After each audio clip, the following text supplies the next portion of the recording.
All right, the time is 5:03. I'd like to call today's Utility Service Board meeting to order.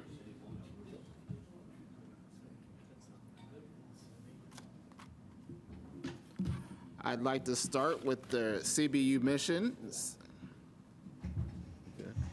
City of Bloomington Utilities' mission is to enhance the quality of life in our community by providing safe, sustainable, and high-quality drinking water, wastewater, and stormwater services in a cost-effective manner, promoting public health, economic vitality, and environmental stewardship. As a reminder, if any board member has any personal or financial conflict with any issues or individuals on the agenda, then please be sure to recuse yourself during those portions of the meeting. Sorry. We'll start off with the second item, any petitions and communications from the public. Hearing none, we'll move on to the approval of the minutes of the previous meeting. Are there any questions or comments on the previous meeting's minutes? I move approval of the May 5th minutes. Second. We have an approval and a second. All in favor, say aye. Aye. All opposed? Minutes for May 5th are approved. Moving to item number 4 on the agenda, the approval of claims. We will start off with the standard invoices for a total amount of $861,818.01. Are there any questions or comments on the standard invoices? Ms. Vernon? A couple questions. Page 4, Homeschool Spanish Academy. What is that? The team taking classes to learn Spanish. Fabulous. That's fantastic. Is that something that is open to any employee if they, good. If it would be useful to their position, right? Yeah, that's right. That's fantastic. I think that's great. The other question is on page number 5. What is I see a KNS roll-off Inc. and then it's like street sweeping roll-off services. What? Street sweeper into a roll-off dumpster, and then KNS comes and takes the dumpster away and gives us an empty dumpster. Gotcha. Yep. And then my last question, and this, I apologize if we've had this before, it just for some reason stuck out with me. Page 7, what is the refill the Pitney Bowes, this was Pitney Bowes reserve account? What is? Postage meter here. Thank you. Yep. Okay. Like I said, it may have been there before, but for some reason, I just was It's like, there usually every month. what are we refilling? Yep. And I just now. The postage saw it. meter, yeah. Thank you. Those were my questions.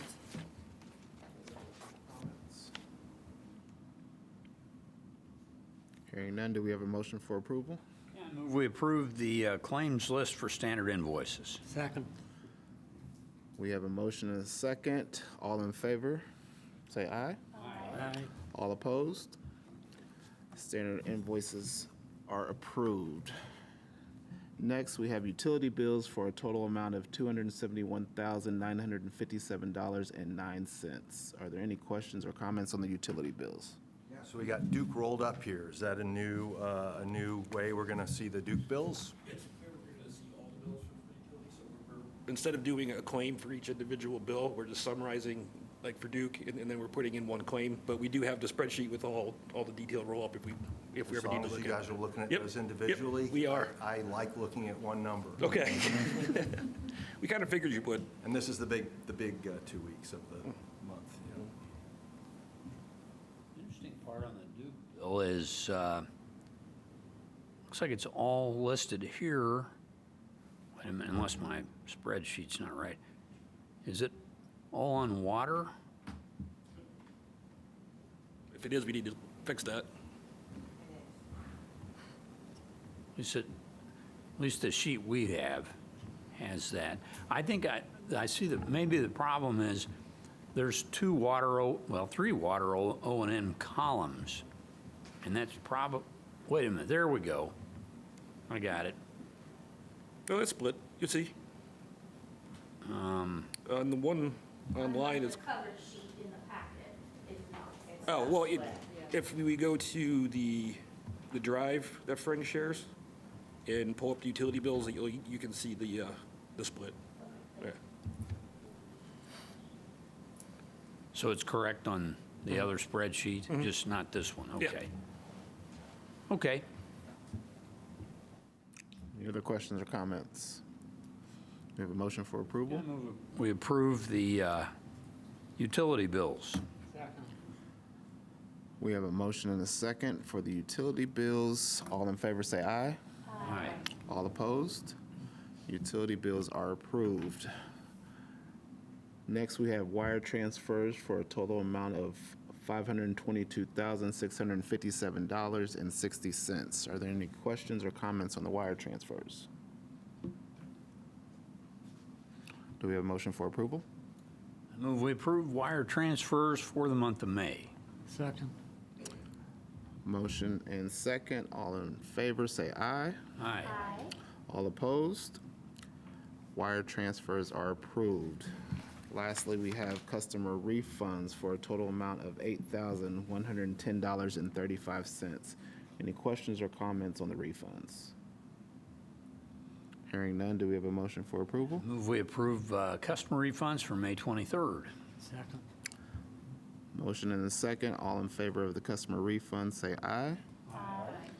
All opposed? Customer refunds are approved. Next on the agenda is the approval of the consent agenda. Catherine Zager. Catherine Zager, Utilities Director. I'm presenting tonight's consent agenda totaling $21,550.82. The first one is with Springfield Electric Company, or Electric Supply Company, for $6,792.72 for emergency variable frequency drive work at Dillman Wastewater Plant. Next is with Springfield Electric Supply Company for $4,258.10 for variable frequency drive programming at Dillman Waste Plant. Next is with Ditto Ice Inc. for $6,000 for ice stock in the garage. And then we have Deckard Land Surveying LLC for $4,500 for a stormwater pollution prevention plan for Winston Thomas property. Is there any member who wishes to consider one or more of these items individually? Hearing none, if there is no opposition, these items will be approved as recommended by staff. Hearing no opposition, the consent agenda is approved. Thank you. Item number 6 is a request for approval of amendment number 1 to agreement with Donahue and Associates. Jane Fleet. Thank you. For the record, Jane Fleeg, Utilities Engineer. This is a little bit of a blast from the past, a few years ago, resurrecting a contract that we have with Donahue and Associates having to do with the culvert roof spalling in the original section of the Jordan River culvert at Dunn and Kirkwood, where it appeared that somebody had tried to drill down through it and bent some bars, and so some of the concrete was falling off. It doesn't appear that it was construction related, but we intend to repair it from the inside.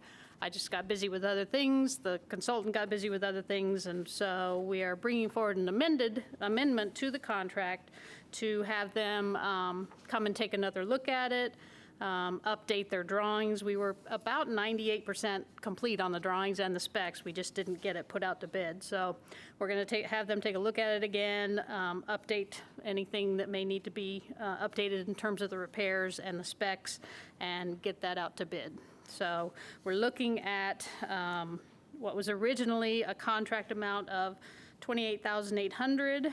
We would like to amend it by $8,300 for a total not to exceed of $37,100, and also extending the completion date to the end of this year.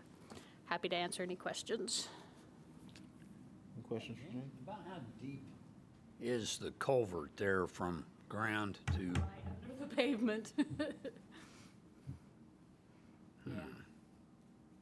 Yeah, there has been some drilling around that area in the last, when do we notice That was put in 2004, and when the city was doing the bollards project so That's that they what I could was- close down the roads. They did not drill there.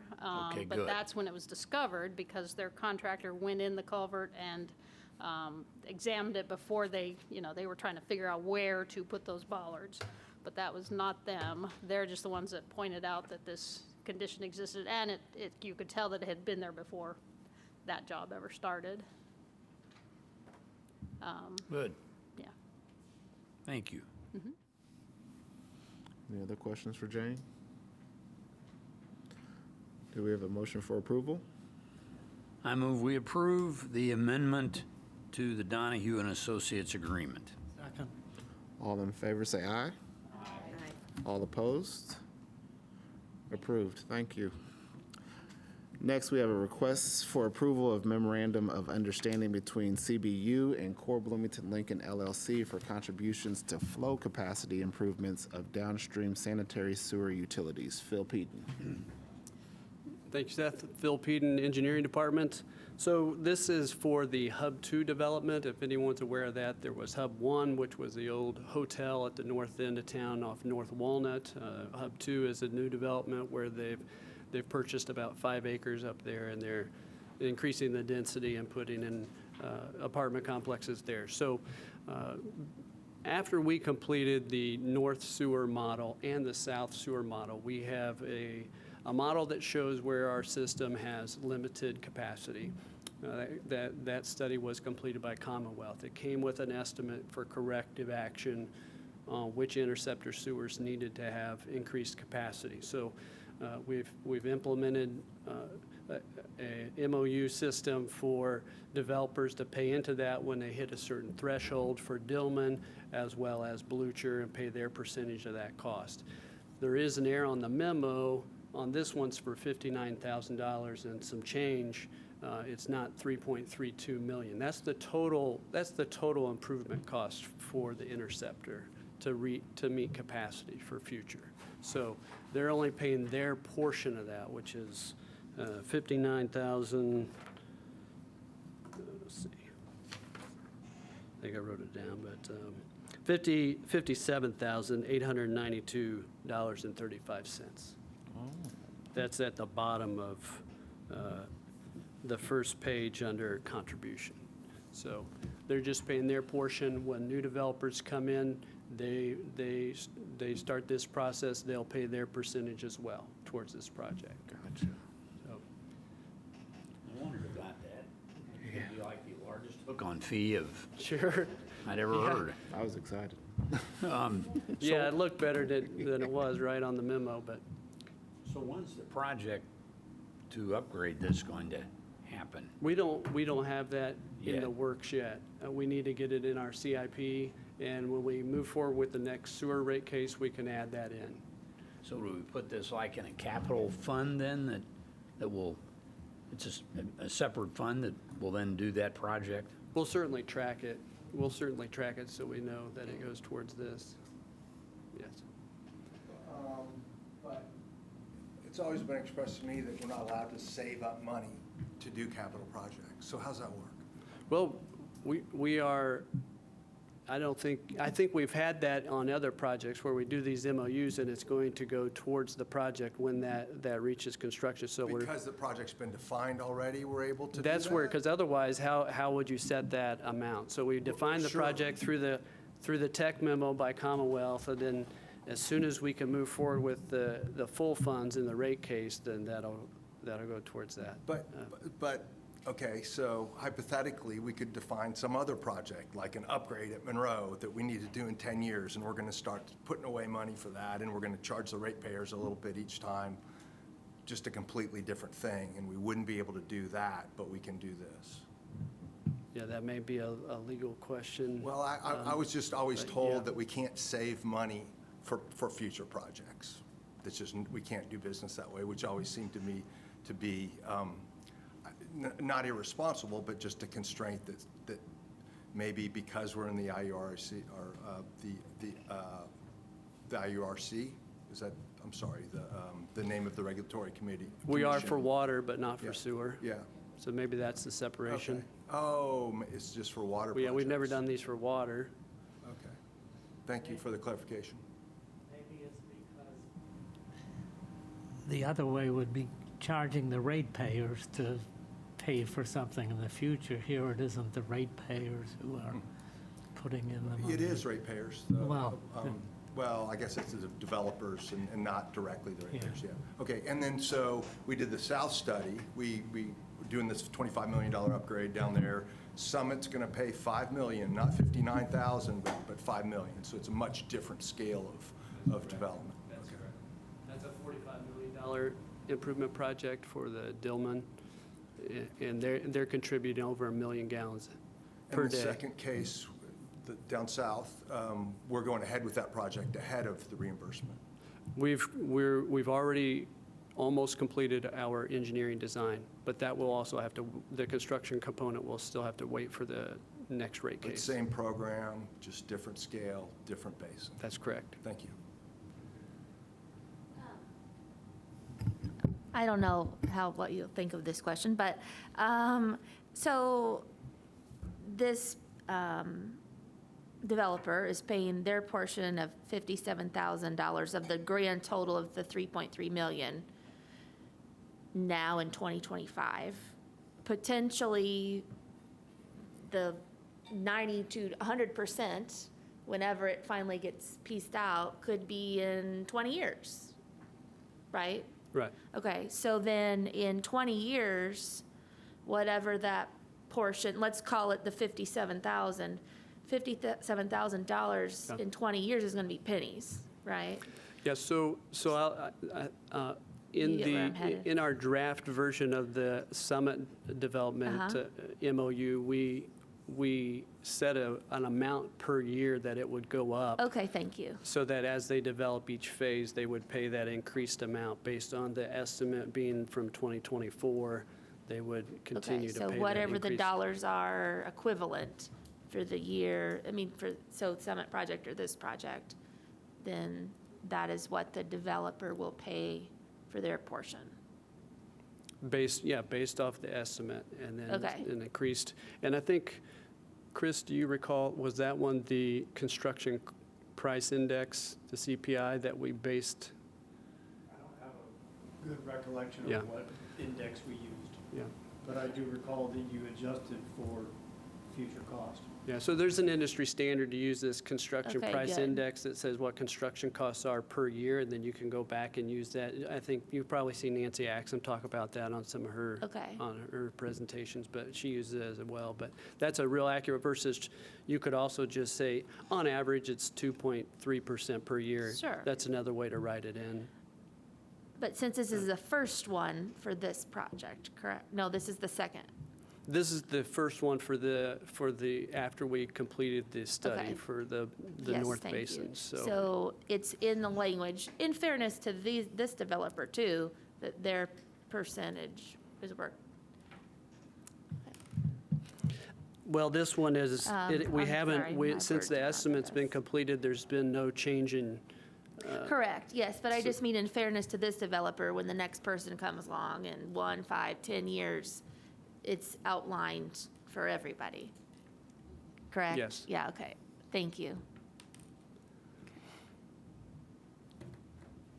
Questions? Any other questions for Phil? So this $3.2 million, and there's been a number of projects contributing over time. So is it true then that the sum total of the contribution to stormwater from, we won't hit some threshold until all that capacity is used up by these future developments, and then we do the project? I mean, is that the way it's timed? no, the plan is to go ahead and put it in the rate case and do it. So then that change, when one comes forward after construction, we would know the We're construction getting cost. reimbursed for work we've already done. We could just- we- Capacity we've already provided. Okay, thank you. Just like what's going on the south side. Yes. Okay. And we did that on North Dunn Street for several developments. We put the sewer in, and then we charged based on the construction cost. And we still have amounts to recoup there? Mm-hmm. Okay. Gotcha. I like the approach. I think it's completely reasonable. Yeah. Agree, thanks. Just out of curiosity, an offshoot of this project, what are some other similar expansions? Or have there been any that we finally closed out on that? And how long did that take? Not I been don't know of any. an example for that. Okay, Because this is a new approach. okay. Yes. Yeah. Because that's our money that we're budgeting for this $3.32 million project that, like you said, is gonna take us a long time to get back, that we're maybe deferring other projects that serve more people. And before, all ratepayers paid for this, right, Correct. for these things. To, Now we're, upfront, yes. well, after we did the improvement, we had to raise our rates, everybody paid for it. Now, the people who directly benefit from it, these developers, they are getting the bill for that, the extra capacity that's needed. Okay. So, and Phil, correct me if I'm wrong, but the way that we talked through this is that I think historically, as development happened, it was like I'll use a Bloomington reference, sink the biz. And everyone's pouring into the cup, and then the last person to pour in it sinks, and then they like fall on the sword of having to pay for so much of it. Well, now, instead of doing that, we're saying, okay, this improvement's gonna cost $3 million, and as we have development, you will all have a portion of it, instead of it falling on one developer. Or all of us, Or all of us, yeah. which was the more usual case, I think. But all ratepayers are paying it on the front end. Correct? Yeah. Yes, thank you, okay. But that is a good analogy, Kat, because we have had some developments come forward. They just had to pay the whole thing themselves, while the next 3 developers that came in, it was already there. And we had people coming in on North Dunn prior to this model that didn't pay anything That's correct. as well. Big developments on North Dunn, not little.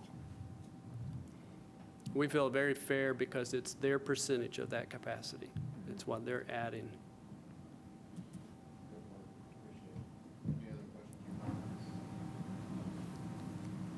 Do we have a motion for approval? I move we approve the MOU with Core Bloomington Lincoln LLC. Second. We have a motion and a second. All in favor, say aye. Aye. All opposed? Approved. Thanks, Phil. Item number 8 is request approval of amendment number 2 to agreement with Commonwealth Engineers Incorporated for lift station improvements. Kevin White. Thank you, Kevin White, Capital Projects Coordinator. Yes, this is the second amendment for the design contract related to the lift station improvement project. It'll be for $114,000 for a new not to exceed of $667,170. We actually had we did a guaranteed savings contract for the overall lift station project, and our contractor has done pretty well with hitting timelines and working well and being efficient. So there was some monies left over, and instead of just taking a check back, we've decided to reinvest those monies into additional lift stations. This design contract will help with the design, permitting, and construction phase services for the lift stations mentioned at the below. Happy to answer any questions. Questions for Kevin? Hearing none, do we have a motion for approval? I move we approve amendment number 2 to the Commonwealth Engineers agreement for lift station improvements. Second. We have a motion and a second. All in favor, please say aye. Aye. All opposed, say nay. Approved. Thank you. Thank you.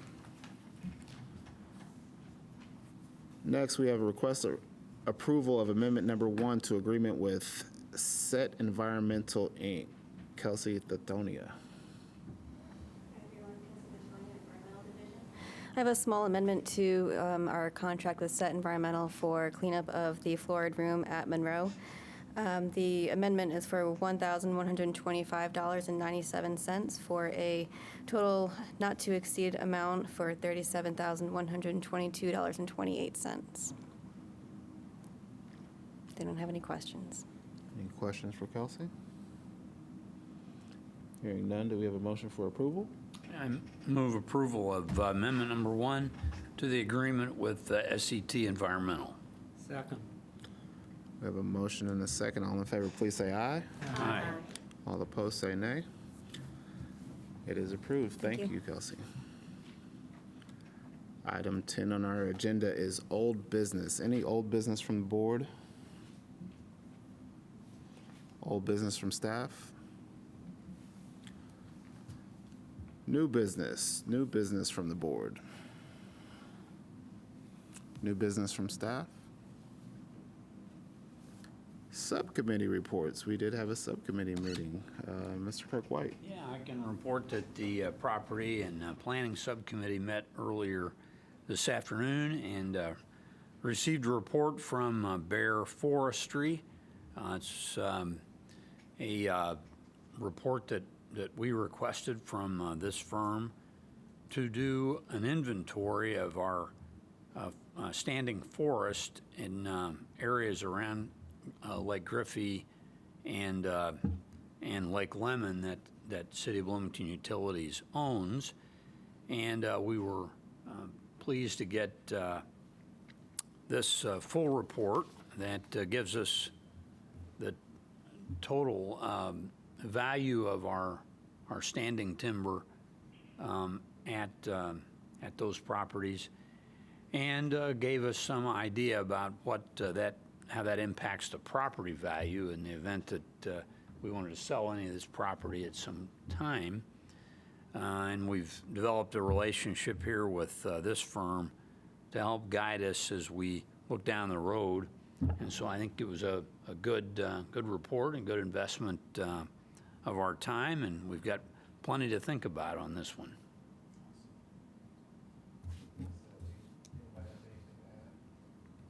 So what are our next steps on this? I mean, now that we've heard this report, I mean, I understand we had to get, we have, the major question we have here is, do we sell the property or do we keep the property?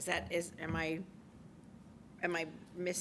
okay. Well, there's option 3, or do we want to do any timber harvesting? Sure. By Okay. keeping the property, which I guess is a subset off of keeping the property decision. Yeah.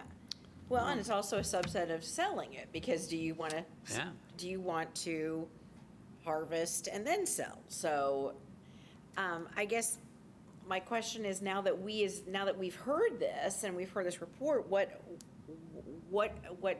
do we as a board do? What do we as a board need to continue to explore, or is it back in staff's hands now?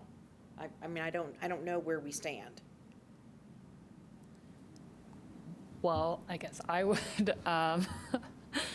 So I suppose my next step, logically, would be to assess the remaining value, non-timber wise, of the parcel, so that it will help inform that decision, whether or not we keep, sell, harvest, don't harvest. It's just another piece of the puzzle that we Yeah. need Yeah. for us to make a Yeah, to make an, fully informed decision. So do you need do we need to make a directive to say, like, okay, now that we've got this, is that the next step? Or, If that makes sense to you, that's what makes sense to me. That's what I was getting from that, at least. I guess the question is, on our balance sheet, are we running, do we have an asset list of what this property is currently worth? Yeah. Okay. Did that number include, probably didn't include this latest? No, we have that. Yeah. we didn't, we had that or didn't have? the- So we currently have a asset list with these properties on that list, but this added value of the timber had not been included on that list yet. Okay, Yeah. I couldn't hear you, No, sorry. no, you're fine. Those asset values look at the property's value with respect to development, with respect to the. Value. So at some point in time, we assigned a cost to those assets. And since then, we've been depreciating them on an annual basis. So my guess is there's 0 book value for those right now. So it would seem, so Those values don't reflect Nope. anything about No. a sales price? Nope. Okay, thank you. An appraisal of the property. Has nothing to do with it. Okay. A potential sales price, sorry. Yeah. Appraisal. So we don't list them as an asset that could be sold. We have them on our asset list. It is listed as an asset, but it's not reflected on the books as a market value. It's reflected on what we actually assigned to the cost of that asset back when we bought it. Uh-huh. And then we've depreciated that cost over several years. And my guess is it's fully depreciated at a zero net Would book be. value, yeah. But it's still, we still have the value of the property as an asset Yes. for the, The city utilities has those on their asset list, yes. yeah. You know, I think, as we've started down this discussion, we've been talking about the fact that we don't use Lemon or Griffey as a water supply anymore.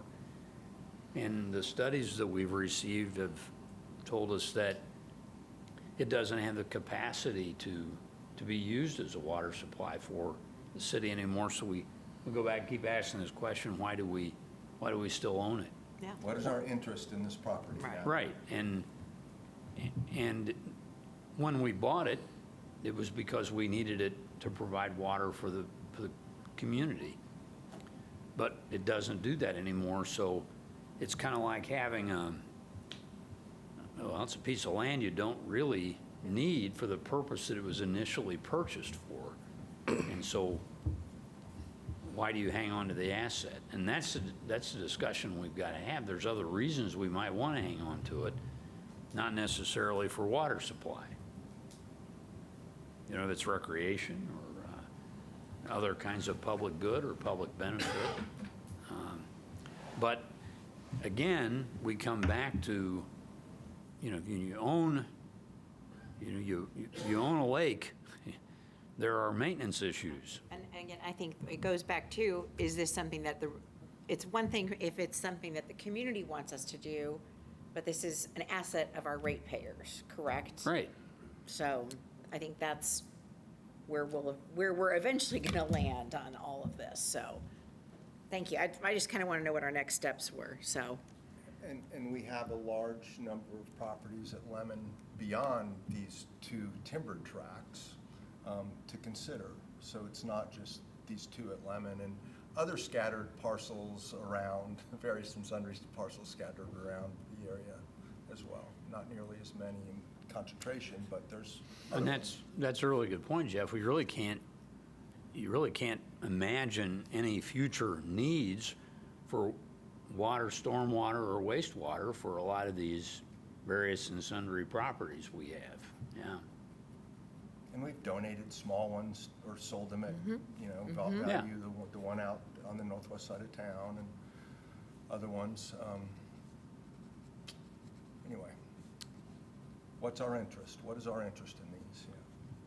And what that's are our kind of, options? I think that's how we got started on this appraisal, but Yeah. Amanda, you brought up a good point. You know, what do we do next? Yeah, And- so I just would like to see us to continue move forward to get, to get the answers that we need so that we can take this one off, take this off and move on to the next project. You know, I think it would be wise for us. We had a good report from the mayor's office at our last meeting, but we all know that the larger civil city has an interest in what we do here as well. So maybe we ask the administration to come talk to us about this as well at another subcommittee meeting about this topic. Yeah, what do you think about that? Absolutely ask them. Anything that we've done with these properties will have to include the mayor's office, so Yeah. definitely want to begin those conversations with this newfound information. And a meeting with the Lake Lemon Conservancy District Board, I think, too, would be appropriate to,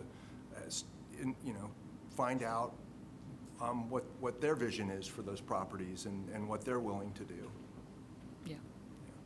I mean, same with Parks and Rec here, right? So it's the mayor, but we have an active partner in managing Griffey, so. Absolutely. Right. If Parks and Rec wants to have a the piece of it for the hiking, I mean, that's, again, we're not here to provide hiking and trails. We're here to provide water, so, and sewer, you know, and so that's not our primary mission. Anyway. You could almost say that if you look at our primary mission, we're not doing our duty by hanging on to this. Right. Right. You could make that argument. The ratepayers could make that argument that there's no reason for City of Bloomington Utilities to have this liability. Yeah. Okay, So we've got many things to talk about here. we do. All right. Anything else on that item? Thank you for that report. Great conversation. Next, staff reports. Just have one item here. Just like to congratulate Frank. He just passed his test to get his professional administrative certification of excellence. Getting and writing what we already know. And that is my staff report. Wow, great staff report. Might invite him back to teach the class next semester. Congratulations, Frank. Next, petitions and communications. Any petitions or communications from the public? Hearing none, do we have a motion for adjournment? We adjourn. Meeting is adjourned.